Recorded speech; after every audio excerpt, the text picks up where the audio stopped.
Gentra'ni ovozi nimadanligi aniq bo'ldi, bitta ko'ringlar. Agar Gentra Nexus 3 Cobalt olsa aka obuna bo'lib qo'ying, sizga ham bir kun foydali video chiqib qoladi aka. Mana qaranglar. Bu darajada bo'lishi ham o'zi mana Palace Porsche'da borib kelmayapti. Shaton Palace'da o'ynayapti akalar, qaranglar. Lyuks shu darajada katta bo'ldi-ki. Endi nima qilamiz mana?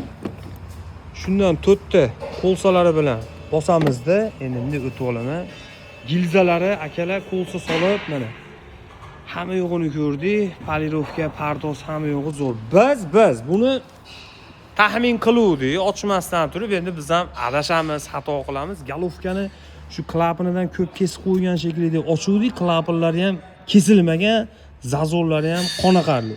Shu ikkita shatonda shu holat bo'lib turibdi. Endi nima qilamiz? Shu 4 ta Porsche, Colsa, Shaton Palace'lari bilan shunday bosamiz. Xudo xolisa, sizlarga ham rahmat, go'zal bo'ladi. Xudo xolisa ertalabda taqillashlari, qizigandan keyin постоянный taqqillashi ham shu 98% Shatondan. Nimagaki luft просто bomba. Siz obuna bo'lib qo'ying, kuzatishda davom etib tursanglar. Bu